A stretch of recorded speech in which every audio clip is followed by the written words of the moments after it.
Fellas, it's been a bit since we last witnessed some Path of Exile in the channel, so it was only appropriate that the build I'll be showcasing today is some good old CoC in the ass. Dear Lord.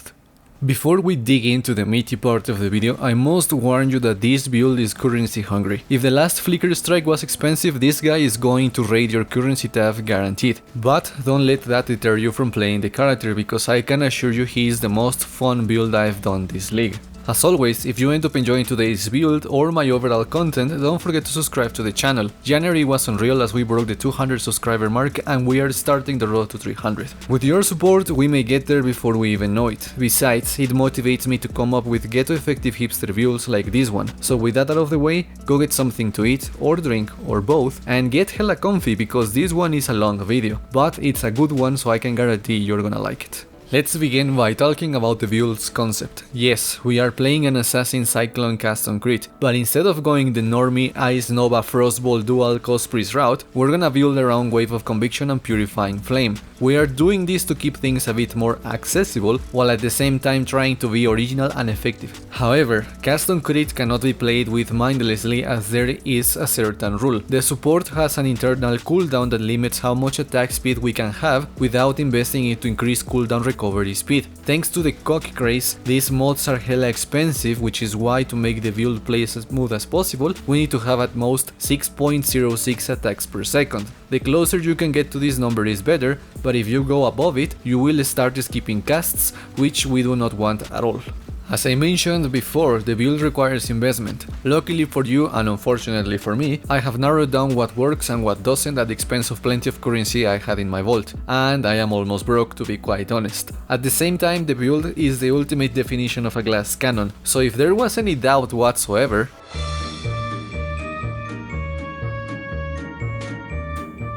now, I must be honest with all of you, I respect one of my high-level tricksters into the ass, because I sure as hell wasn't feeling another slog through the main acts. I recommend doing the same, leveling as something else, and then respecting into the build after you're done with the story. So that's it for the introduction, and now we're gonna see the skill tree, which looks like this.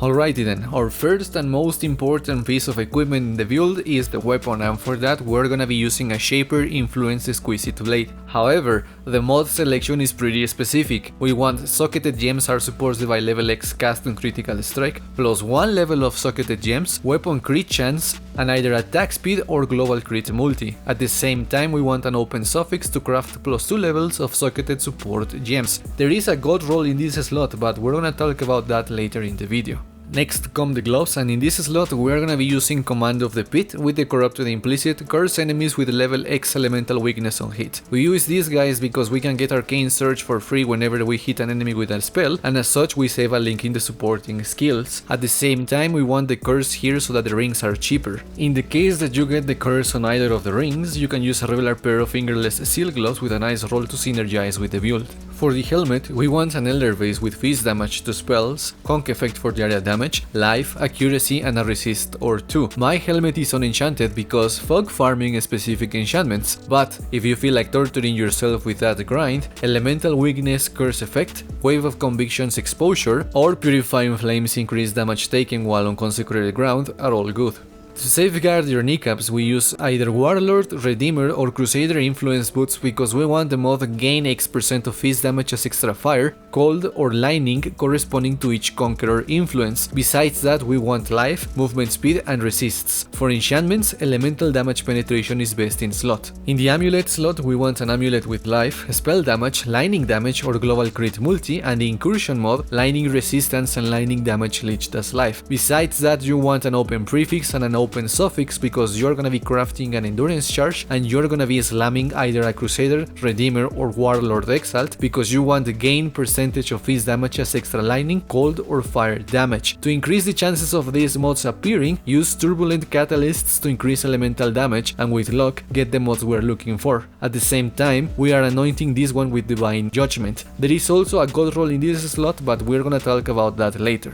For the rings, we want opal rings with life, accuracy and resists. We want an open prefix and an open suffix on both rings because we're gonna be crafting an endurance charge on each of them, and we are gonna be slamming a Crusader Exalt on both to try and get spell damage or lightning damage per power charge. To increase the chances of getting either prefix, use imbued catalysts for caster related mods. To keep our pants in place, we use a Stygian Vice with life, resists and elemental damage which comes from prismatic fossils. At the same time, we want an open prefix to craft increased damage. If you happen to get another open prefix, you can either increase the quality with fertile catalysts to slam a Hunter Exalt and get increased life, or use turbulent catalysts for elemental related mods, in which case I recommend a Crusader Exalt so that you can get increased lightning damage. Next comes the body armor, and in my case I am using an Impulsa's Broken Heart. If you want to do the same, go for as high rolls as possible to maximize the DPS output. However, if you want some defenses here, a Valley of the Beast, a rare chest with life or even a Lord Wave or a chest with exploding mods is good in this slot.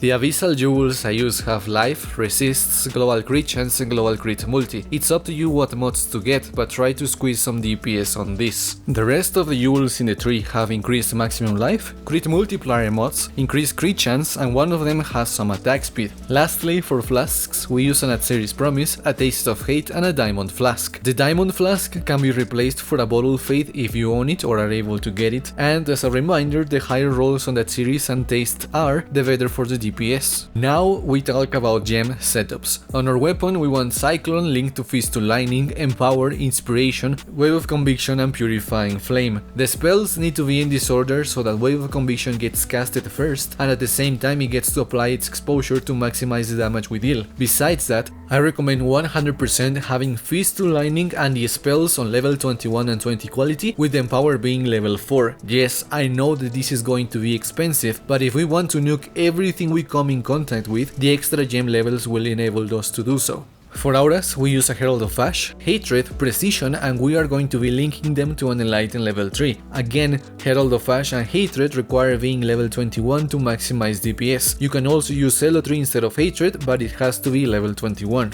Next come the supporting skills, and we are gonna be using Baal Righteous Fire and Frostbomb linked to increased duration. We also want an Ancestral War Chief linked to combustion and added fire damage. And lastly, an Ice Golem for the extra accuracy and crit chance. The last remaining gems are Flame Dash and Withering Step. I use the latter for zooming around in combination with a Quicksilver Flask and for elusive when outside combat. The Flame Dash is here and we rarely use it. Alright, now we can talk about the build, and to be honest with all of you, I spent way too much currency fucking around with different setups, and the final product is surprisingly not held together with duct tape, and I take pride in that statement. The build is expensive, and I am more than satisfied where it sits right now, but it has room for more improvements. For example, the weapon. You'd need socketed spells deal 20% more spell damage, which happens to come from etheric fossils instead of the crafted gem levels. More crit multi and attack speed with the chance of dealing double damage instead of the movement speed I got on mine. Is it doable? I don't know, but the DPS gain is massive if you are able to get something similar.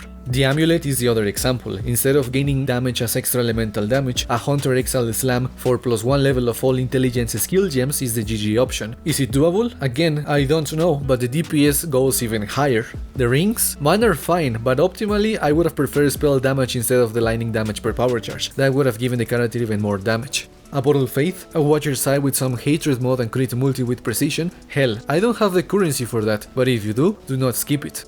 Coming back to the actual character, he does things and he does them fine. I also managed my first Cyrus on Awakener level 8, died a couple times because I played him like a dumbass, but still killed him. Metamorphs, they are sketchy in higher tiers but doable. Shaper, deadless. Elder, big same. I missed the Uber Elder, but with no more currency to play with, I have no chance at an attempt. I should try to get it though and post it separately. We'll see. Did I die more times with the character? I am sitting at 29 deaths, at least 15 came after respecting into the CoC. And I am reckless when I play with this game. You could die less or more, it all depends on how you play him. All in all, a character with this level of investment is expected to nuke content, and he does it without much hassle, which was a smooth experience. It was a ton of fun to play with this guy, and I absolutely recommend giving the build a try. So yeah, that's it for the build. Hopefully you found this one more than enjoyable and interesting. The next video won't take a while, and it'll more than likely not be a build. I think this guy is like my top build for the league. I may just keep reinvesting currency into min-maxing him even more. We'll see. Anyways, I hope you found the video entertaining, and if you did, hit the thumbs up and subscribe to the channel, and let me know your thoughts on the build in the comments. We are on the road to 300 subscribers, and with your support I do feel enticed to deliver content like this. So yeah, I wanna thank you for watching the video, and with that I'll catch you on the next video. Peace.